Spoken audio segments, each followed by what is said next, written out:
Crowds of the curious are held back at a respectful distance from the private funeral that Joe DiMaggio and others arranged for Marilyn Monroe. Marilyn Monroe wasn't just a Hollywood legend. She was a cultural phenomenon, an icon so luminous that even decades after her death, her image remains etched into global memory. But behind that dazzling smile, sultry voice, and timeless beauty was a woman who lived with immense emotional pain, relentless manipulation, and secrets that may have ultimately led to her tragic and suspicious end. Born Norma Jean Mortensen on June 1, 1926 in Los Angeles, she never knew her father and was shuffled between foster homes and orphanages after her mother, Gladys Pearl Baker, was diagnosed with paranoid schizophrenia and institutionalized. From the age of 7 to 16, Marilyn's life was a carousel of instability. 12 different homes, including abuse in some, forced her into survival mode long before the world ever knew her name. When she married her 21-year-old neighbor James Doherty at age 16, it wasn't for love, but safety, an escape from the brutal system that never protected her. During World War II, while working in a munitions factory, a photographer's snapshot of the young Norma Jean began a new chapter. She dyed her hair blonde, changed her name, and quickly rose in the modeling world, appearing on over 30 magazine covers in a single year. Hollywood followed, but not without cost.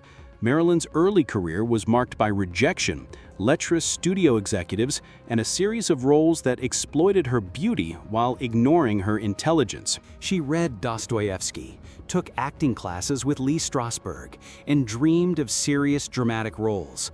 But the studio system saw her as nothing more than a pin-up dream.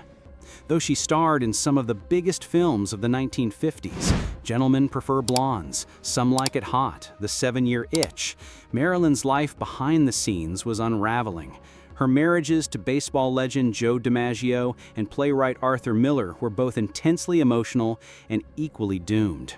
DiMaggio, in love with her private self, grew jealous of her public persona and allegedly abusive. Miller, the intellectual refuge she hoped would finally see her as more than a sex symbol, ended up emotionally withdrawing from her during the time she needed him most. As Marilyn's fame soared, so did her use of barbiturates and alcohol, often to quiet the depression and insomnia that haunted her. She miscarried 3 times, and the emotional devastation left her hollow, fueling further dependence on pills. But perhaps nothing shattered her more than her alleged affairs with both President John F. Kennedy and his brother Robert. Affairs that didn't just end in heartbreak, but in paranoia, surveillance, and possibly silencing. According to now public FBI files, Monroe had been under observation in the months leading to her death, especially after voicing frustration about being used and discarded by powerful men.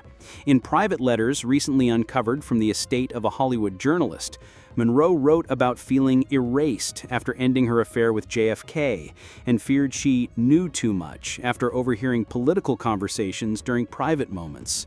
A particularly emotional letter dated July 1962, just weeks before her death, hints at her plan to hold a press conference to clear the air, a moment that reportedly terrified those closest to the Kennedy circle. Journalist Anthony Summers, in his investigation Goddess, pointed to eyewitnesses who placed Robert Kennedy at Monroe's Brentwood home on the day she died, a claim also repeated by Monroe's housekeeper Eunice Murray in later interviews, before she abruptly changed her story. Sinatra's private investigator Fred Otash claimed he had bugged Monroe's house and recorded intense arguments between Monroe and the Kennedys, tapes which have since disappeared.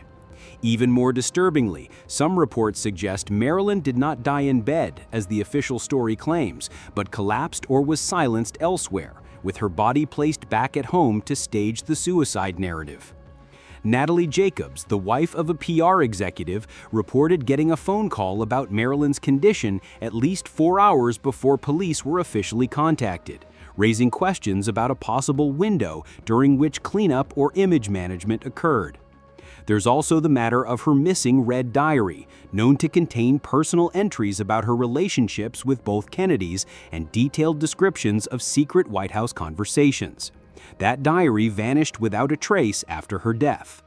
The inconsistencies continue. Her autopsy revealed a fatal dose of barbiturates, yet no pills were found in her stomach. Was it an overdose or an injection? Some experts suggest the possibility of a rectal administration to avoid stomach detection, pointing again to the possibility of foul play. The people closest to her were devastated, but cautious. Frank Sinatra, who had known Monroe intimately and had seen her at his Calneva Lodge in her final week, was certain something was wrong. He reportedly told friends that they got to her, referring vaguely to political operatives. That same week, witnesses at the lodge reported seeing Marilyn unstable, emotionally shattered, and being physically supported by Sinatra himself after collapsing multiple times. She had expressed fear about something she couldn't explain, telling Sinatra's staff that she was being watched, her phones were tapped, and that they wanted her gone. It's widely believed she was referring to the Kennedys. But why would the world's most powerful political family risk scandal or worse? According to CIA files declassified years later, Monroe had repeated contact with multiple individuals involved in anti-Castro operations, individuals also tied to the Kennedy administration. Marilyn's possible knowledge of plans, her relationships, and her emotional instability made her a serious liability. Some theorists believe her death was an act of preemptive damage control. Others suggest it was an accidental overdose that was mishandled to preserve legacies. Either way, the contradictions are too loud to ignore. Her therapist, Dr. Ralph Greenson, was among the first on the scene, but even he gave conflicting reports about her state that night. The LAPD ruled it suicide, but did so under a cloud of media frenzy and pressure. Joe DiMaggio, who had distanced himself from Marilyn after their divorce, was crushed by the news and took over funeral arrangements, famously banning all members of the Hollywood elite and the Kennedy family from attending. He had flowers delivered to her grave every week for 20 years and never spoke publicly about their relationship again. For decades, conspiracy theorists, journalists, and friends of Marilyn have revisited the case, and new evidence continues to surface. Netflix's recent documentary on Monroe sheds further light, exploring not only the inconsistencies in her death, but the brutal machine that Hollywood imposed on women like her. Marilyn was overworked, overmedicated, and isolated, surrounded by handlers but starved of real care. Behind closed doors, she was reading poetry, keeping journals, and dreaming of becoming a mother, something the world never gave her the chance to be. She confided to a friend weeks before her death that she wanted to start again, maybe do theater, have a baby. That hope never came. Instead, her death became one of the most studied and speculated in American history. Was she murdered to protect political power? Or was she another fragile soul swallowed by a system that never truly cared for her well-being?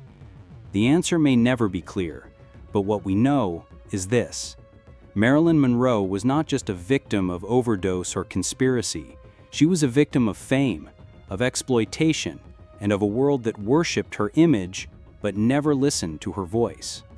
Her story is a tragic reflection of how society treats women who dared to be beautiful, powerful, and vulnerable all at once. Today, her life and death continue to inspire films, books, and movements, not because she was perfect, but because she was painfully, gloriously human. And in the end, the greatest mystery about Marilyn Monroe may not be how she died, but how so many people failed her while she lived.